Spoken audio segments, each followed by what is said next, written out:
Hey everybody, welcome to IT Operations Unplugged. Delighted to be back with you here again for this special episode as a reaction to the previous episode where we talked about ERP islands. Joined once again, as always, by my co-host, John Appleby. Time for your wave, John.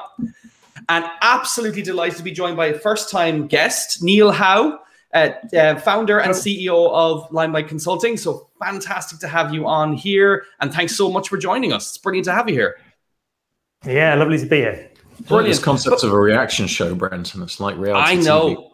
TV. It also means that what we're talking about is vaguely interesting, or so some people seem to think. But we won't go there. So a brief recap of kind of what we discussed the last time. So this was last time we really focused on the concept of the islands of SAP, islands of ERP, whatever you want to call it, within the enterprise. And is the era of SAP operating in its silo, separate to the rest of the company, separate ITSM systems? Is that going to continue? Who's at fault for causing it in the first place? And what is the future in this space? Or are we doomed to continue in what we've seen before? That's kind of the background for this. And I kind of feel like there was a conversation starting between the two of you on Twitter. And Neil, I'm going to jump to you first, if that's all right, because I think you had an interesting perspective on John's piece, which kind of kicked all this off. Yeah, it was a great piece, don't get me wrong. And I wasn't sort of stirring the hornet's nest, I suppose, from that perspective. I kind of largely agree. And I think the challenge, I think, that I sort of become aware of, I suppose, really, is we spoke previously, or you spoke previously, about the fact that there's still these islands and they still exist in the quite common place in the businesses. But I would argue maybe that the modern deployments of an ERP solution, so those that have gone live in the last 5 years, you'd hope, let's say, they've learned their mistakes of the past. And certainly the ones that we've been involved in, and it comes back to a little bit about the responsibilities of the SI in this work as well, and how, quite frankly, it's the easy route for the SI to drop in an island, because and that's probably where I'd argue the legacy of this has come from. It very much is the case that if you look at some of the older clients and things, the SIs are ultimately they're helping the implementation of the program, whatever it might be. They put in all these clever processes and change controls and all these other governance models, as you'd expect. Well, you hope they will, and then obviously they then leave, and the problem they have is I sort of sympathise with them to a degree, is that they get to the end of their program, it's about to go live, and the last thing they want to do is to transition out of their operating model. Absolutely. And actually, the easiest thing for them to do is just leave it as it is.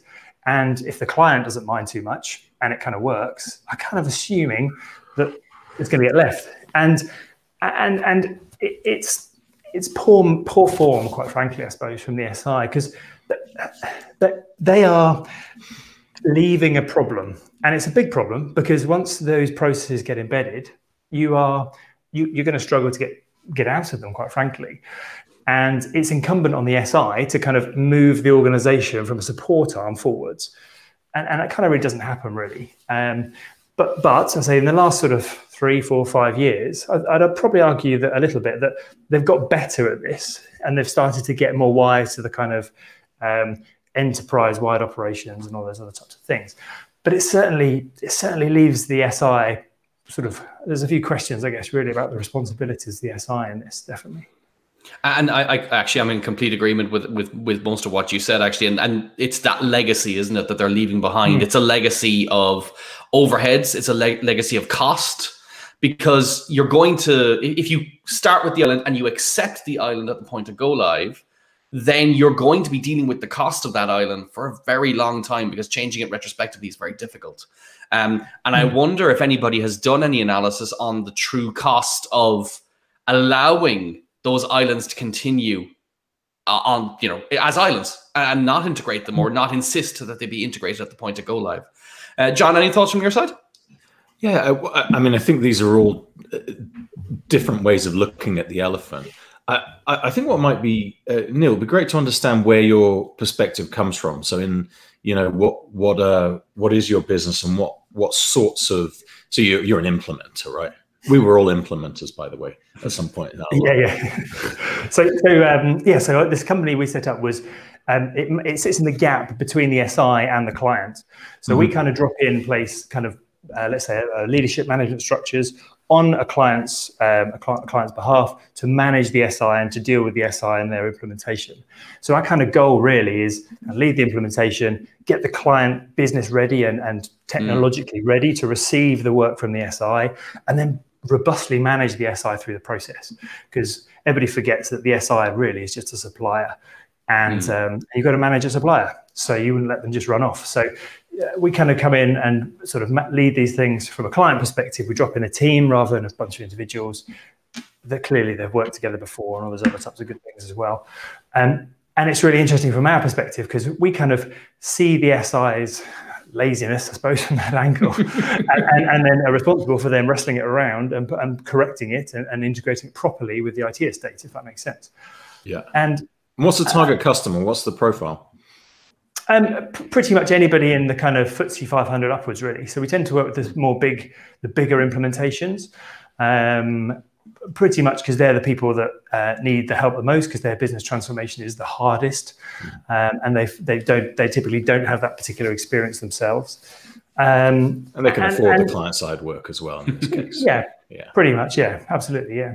Well, the risk of not having it is potentially worth the value of having it. So. Correct. Yeah, absolutely. Yeah, exactly that. Cool, got it. That makes sense. And so this kind of concept of an ERP island, I suppose it was more steeped from the other perspective as well, which is what's the average age of an ERP system? I actually don't know the answer to that, but I'm going to go with 15 years because most, and then what are the operating models that have been left over from since R3 was implemented in 1991, like 30 odd years ago, until now, and how much did that really change in the average organization? Whereas I think when you have a customer that's implementing now, there is a tendency to at least try and apply modern concepts to DevOps and IT Ops. Whether they're always successful, I don't know. I think the average customer is really, really varied. I'm not sure there is an average customer. I always talk about what Microsoft are doing as being really kind of revolutionary, how they approach DevOps. But I also know that some of the customers running on Google Cloud are the same. They have their project landscapes set up within minutes. I was on the Google call last week, and they were talking. One of their customers was talking about how they can get a new project landscape set up in under 5 minutes. I mean, it's kind of incredible. And then you've got right the other end of the spectrum, and especially those customers that are running on SAP's HANA Enterprise Cloud. The SLA for a project landscape is 3 to 4 weeks. So, it's so varied what is out there. Yeah, I agree, and I think I feel sorry for anybody who's kind of in the IT leadership roles at the minute, because there is so much movement, if you like, amongst all the parts, and it's really difficult, I think, in their position. I mean, they've gone through a year of hell, quite frankly, as well, which hasn't helped the matter. But go through it continues. Well, right? Yeah, absolutely. I mean, you'd like to hope they'll come out of it a little bit, but absolutely, still moving through it. But I think part of it is the SI themselves, and this applies to anybody who's still involved in a what we call a legacy account, I suppose. Really, the SI themselves are almost incumbent on, and it's a catch-22, because the SI will not want to do this, but they're incumbent, so they should be trying to make themselves redundant, because that's the only way they're going to improve the enterprise, and no SI is going to want to do that. Although I would argue they are probably all claiming that's the whole premise of their service offering, is to make themselves redundant. But I agree with you; they're not going to want to. It's their bread and butter. And is that part of the problem? Is that part of the problem, that we're looking at an industry that understands that if they embrace this, then they will be causing not the end, but at least a massive downturn in demand for those services? Is that the case? Yeah, possibly so. But that's not a. If somebody came to me and said, I'm going to reduce your cost of ownership, let's say from 60% over the next 3 years, and this is how I'm going to do it, and we don't know all the technologies that are going to be available yet, but this is kind of the concept we're talking about, and they started to make traction along that, if I was a CIO or a CTO, whichever role, and I'd probably go, do you know what? That's a great supplier. Like, they are helping me run my business better. Agreed. And I'm probably more likely to use them for something different in the future, because they're showing that initiative of actually putting the client at the center rather than their margin at the center, which is the crux of it, really, I think. Does anyone want to have a guess? So the top 10 managed services providers, does anyone have a guess how many SAP basis employees they've got between them?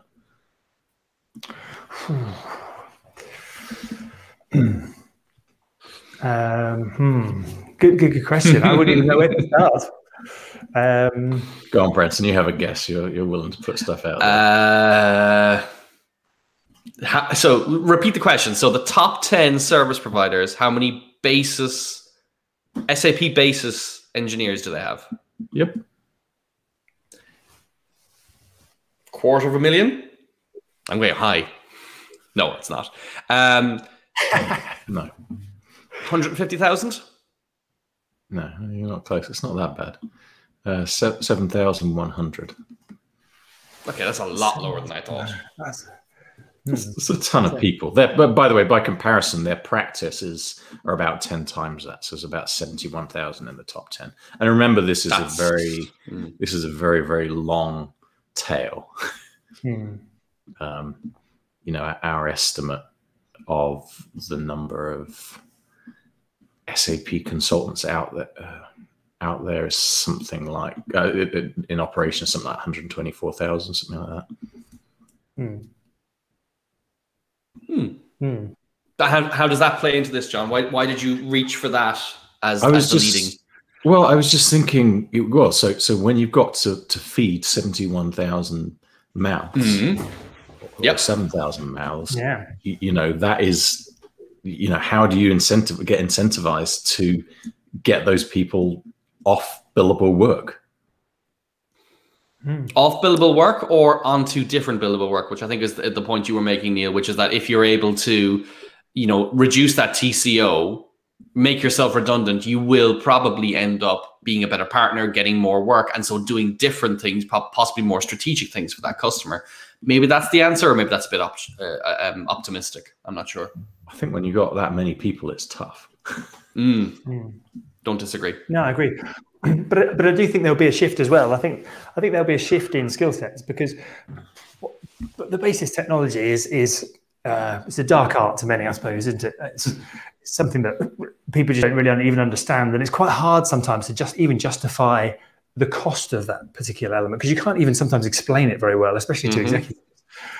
And it might be that what happens is, as more, I mean, if your SI came to you and said, look, we're going to deploy this technology instead, and this technology is going to potentially replace 3 of our team, and what we're going to do is repurpose those 3 and look at this new thing over here and make this widget over here shinier.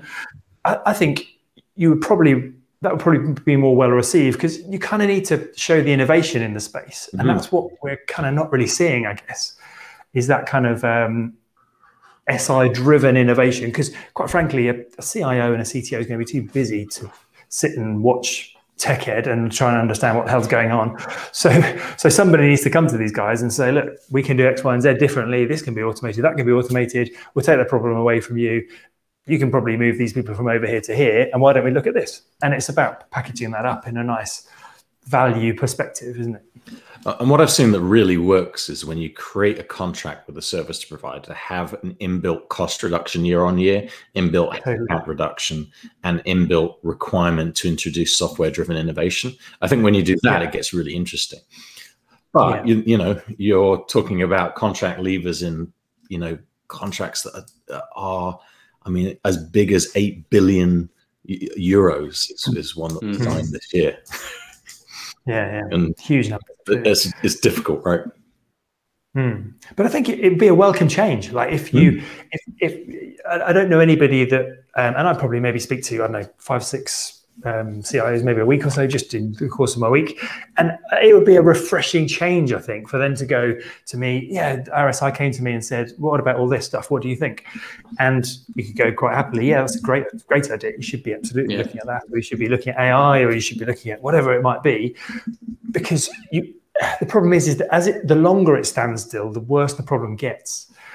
And it's this whole kind of, you've got to continually move, you've got to continually push forwards. And if you don't, you're just going to, the size of the island will just get bigger and bigger and bigger as SAP gets more complicated and puts more technology into its stack. So it's a really tricky one for an SI. I can understand their problem. I can understand where their hesitation would be perhaps from that angle, but they are, but as you say, John, coming up with some kind of reduction contract is a really smart thing to do if you're in that kind of MSA type world.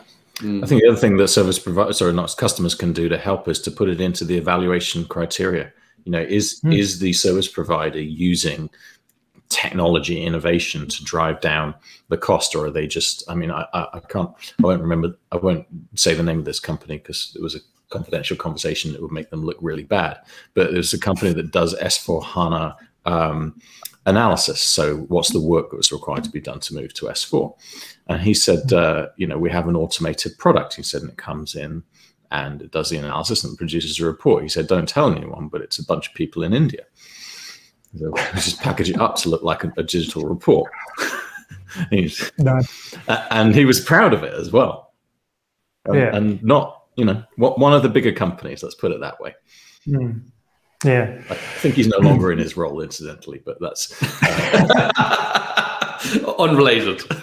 Well, I don't know. It's almost certainly is unrelated because you know, the big SIs, they don't think of that as being a problem. They think of that as being, you know, a differentiator. To them, it was a differentiator from a commercial perspective. How it was delivered is secondary, but how it's delivered does matter regardless of the cost, because unless you're actually reducing the workload, in the end, you can't continue to squeeze margins. No, you can't. Absolutely not. And one of the points I want to pick up on earlier, just to kind of round out this whole MSA piece and the contractual piece that you made earlier, Neil, I really liked it, was that even at the point of contract signature or negotiation, you may not know what the technologies are going to be that are going to solve the problems. So I think it's less about have they reduced the TCO or plan to reduce it based on the use of a specific technology, or is it have they illustrated the plan through which they intend to stay abreast of the new technologies that could help, and then adopt those with their client in order to achieve X, Y, and Z. I think it by its nature has to be open-ended. Otherwise, it becomes a tick box exercise. Do you use Ansible? Yes. Do you use blah? Yes. And you see, you want to drive and see more from them about how they're going to continue to keep you at the forefront of that stuff. Definitely. And it also needs to be outside of the spectrum of SAP products as well. Completely. There's too many out there that are useful. SAP always claim, let's say, to have the best in their stack, but clearly there are better and more niche products, I should say, out there that have done this their whole lives. For that. And we should be looking to other islands or other areas of the business and saying, right, what are they doing that is so much better than what we're doing? And what can we learn from that? What can we take? I think that's got to be a big part of it. But I want to shift gears slightly, which is that if let's talk to the customers now that are in this situation. They know they have a problem. And they may or may not have an SI involved, or maybe the SI was only doing the original implementation and maybe they're running in-house. It doesn't really matter. Where do they start? What is the first step in reducing these islands and bridging whatever, insert marketing phrase here, which I'm sure marketing will come up with, but you get my point. How do they go on this journey of connecting the dots and starting to use some of this technology? What are your perspectives? I think... I mean, first of all, I think recognizing the problem is a good start, because so many people don't recognize the problem, and actually, and then there is this need to show a need to transition, I guess, really, because it's going to, whatever you do is going to cost some kind of either time, money, people, whatever it might be. And quite often there's a lot of benchmarks out there that people can go to, because the problem is you go to a company and they'll say, oh yeah, we can reduce your total cost by 6 people, 2 people, 100,000, 200,000, whatever the numbers are. But the problem is nobody, with respect to anybody in the service industry, nobody really believes those numbers to the same degree. But what they do believe is benchmarks.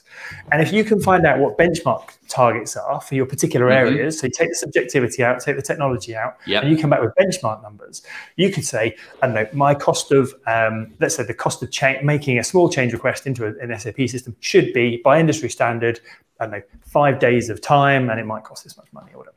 Sure. And if you can go back to your team and say, look, we're way off kilter here. We've got a 20-day lead time for this. It should be 5. We need to invest in some technology. Here's the return on it. And it's the return that's important, because people won't move without that return. There'll be no desire to move until that return is sort of seen and observed. And then I think then you're almost, as soon as that sort of catalyst has happened, you're kind of almost showing. If you're running an SAP system, I think, John, you mentioned it last time, 60% of most departments are just keeping their lights on, and then 40% of it goes on to innovation. But if you can move that needle, and if you can reduce that to 40% support or 30% support or whatever it might be, all of a sudden you can offer more to the business, and you've got more strategic options available to your business. You can move forward as a business. You can look at all sorts of weird and wonderful things you could never possibly do before within the same cost envelope. And it's just about kind of, you've got to build that case to change, I suppose, is the first thing. And you've got to get that buy-in from that top team, because otherwise it's going nowhere, because you just hit obstacle upon obstacle and trying to spend more money, quite frankly. But there's an elephant in the room here, right? Because what you said is exactly right. But tell me, if you're running Salesforce, what percentage of your budget goes to keeping the lights on versus projects and innovation? Oh, probably much smaller than SAP. I mean, it's basically wrapped up into the SaaS contract, right? And by the way, I'm being a little into SAP because they've got public products that fall into that category. Right? They got SuccessFactors and Ariba and all of the other SaaS products. But this is an ERP specific problem. And I almost would say to CIOs, why don't you start with that benchmark? To start with the benchmark of your Google Cloud platform where you have your SREs, and benchmark what like best in class looks like, and now benchmark that against where you are for ERP today and where your investment portfolio, what the investment shape looks like, and then say, how do I move towards that direction? It's always going to be difficult with ERPs that essentially are on-premise software, even if you run them in a hyperscaler. You're always going to have an operations overhead, and part of that is that on-premise software, you're not paying SaaS costs, so that some of that money for Salesforce goes directly to the vendor. But at the same time, I think it'd be really useful that you just to start there, and then the second piece is, how much of that cost is because of duplication? You've got a second IT service management platform. Yeah. You've got most of these groups that do this and have a separate IT service management platform, they have a separate L1 support for SAP. Yeah. It's another team of people. Yeah. Yep. Crazy. Yeah, I agree. Totally agree. But yeah, I think it's one of those things. Once you create the desire and once you create the door opening, I suppose, from that perspective, you're almost, I can't see anybody, no CFO is going to turn around and go, no, you can't investigate that cost, or you can't push that further forward. Right. Because you're clearly showing some progress, I suppose, really against the cost number that probably people struggle to swallow anyway, let's be frank, because nobody really knows what the return is on that, apart from it doesn't break. So it's a real tough one. But if you can, and this comes back to this whole kind of support as an innovation function, which is kind of where the sort of slightly more forward-thinking organizations have moved towards, and clearly have embraced that a little bit more than just literally keeping a lights-on entity in the background, I suppose, really. Yeah. Completely. I think that makes a lot of sense. I really like I like pulling out the points that we've just been discussing, just to really highlight them. I really like the idea of the benchmarking, but equally I really like the best in class comparison, because I think that will be a kind of a whoa, what moment. That kind of, when you see that up on the screen, you say, look, yes, of course it's a SaaS platform, but look, compared to this, we can't be that bad, surely. I think that in itself will be enough to get people's attention, which is actually one of the biggest challenges, in my view, for getting started.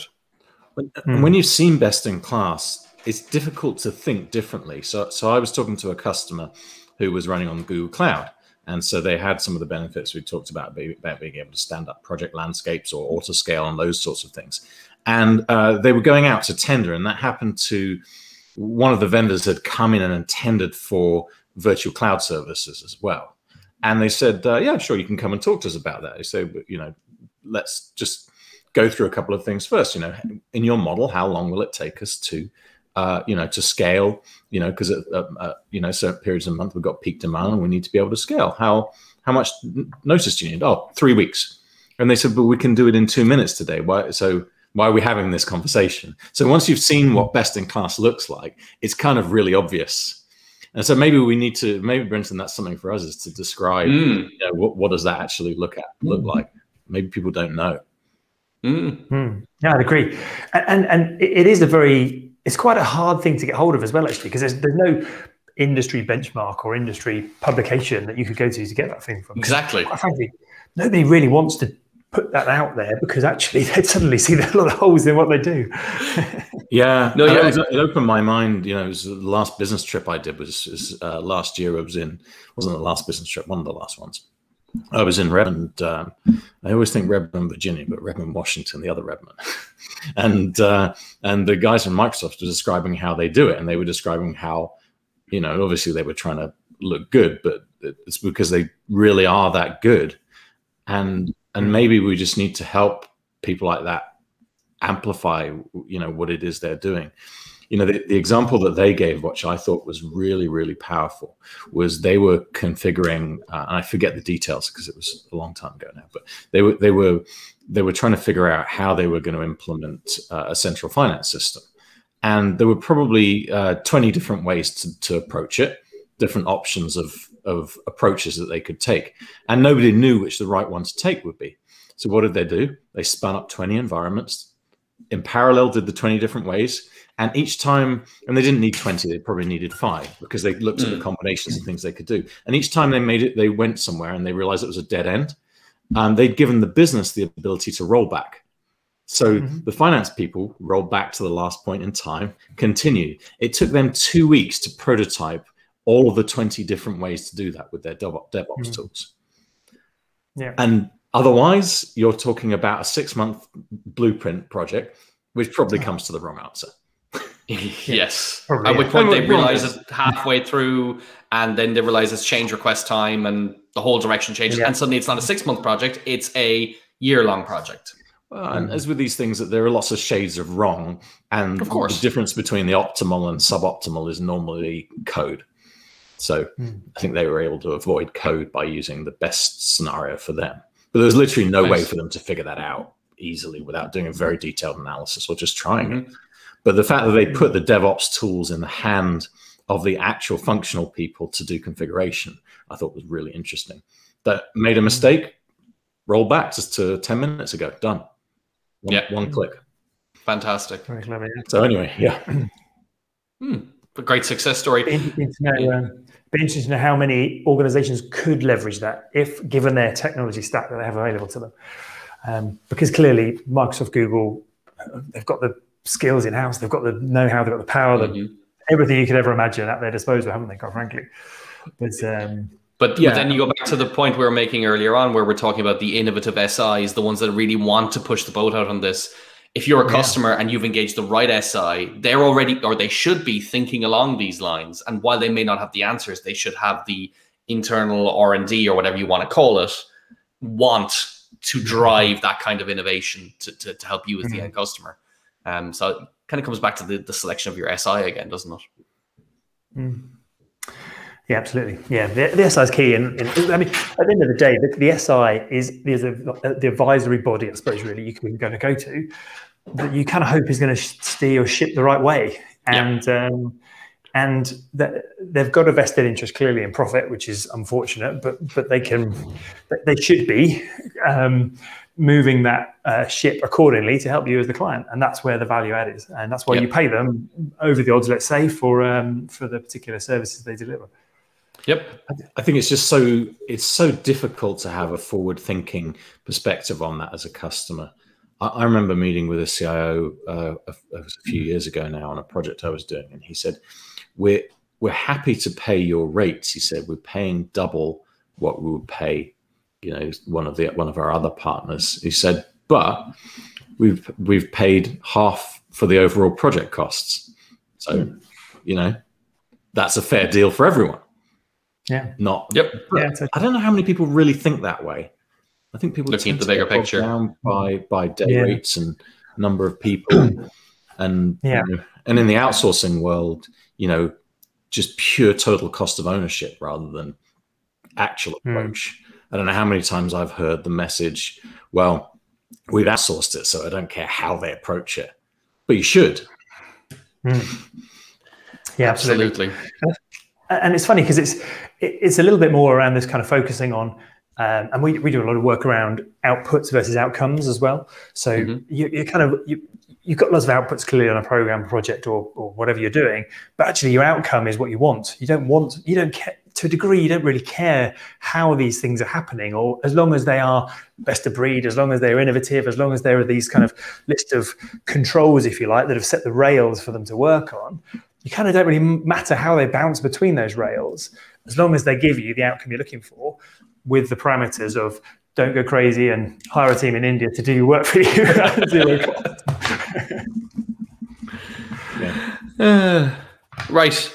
I think we've come to the end of the set of questions I pulled on for today. So I think we touched on a lot of things there, whether that be really pushing and engaging your SI to push the boat out when it comes to the technologies they use and the way they're going to reduce your TCO through innovation. I think that was one. Second one was benchmarking. I think that was a big one. Benchmark against best in class, benchmark against what other islands are doing in-house, and do that comparison to see if you can, get that aha moment with the people who need to pay attention to this. And then I think the final one there that we were talking through, just make sure that you're doing it the right way, and that you're just not accepting it, you're not offshoring it for the sake of it, or ignoring how things are achieved, and push for them to be achieved the right way. Any other parting wisdom or anything I've missed there in terms of those that are watching, and if they're trying to take something away? Neil, do you want to go first? Yeah, I think it's a great summary. I think it all comes a little bit down as well to how you build up your culture of support as well. And John spoke about this last time, but having that forward-thinking culture and innovative culture in a support organization is quite rare. And from a leadership perspective, absolutely making sure that everybody is responsible for innovation is an absolute must for all organizations, quite frankly, because otherwise these technology silos will absolutely exist for far too long. Yeah, I completely agree with that. Probably two things I'd say to wrap, which is, I think, one, this was a really interesting conversation. And I think in particular, the conversation that started this ended up where I suspected it might, which is, we see slightly different pieces of the elephant. And you came along saying, well, of course it should look like this. And of course, that's our perspective. Of course it should look like that. Unfortunately, it often doesn't.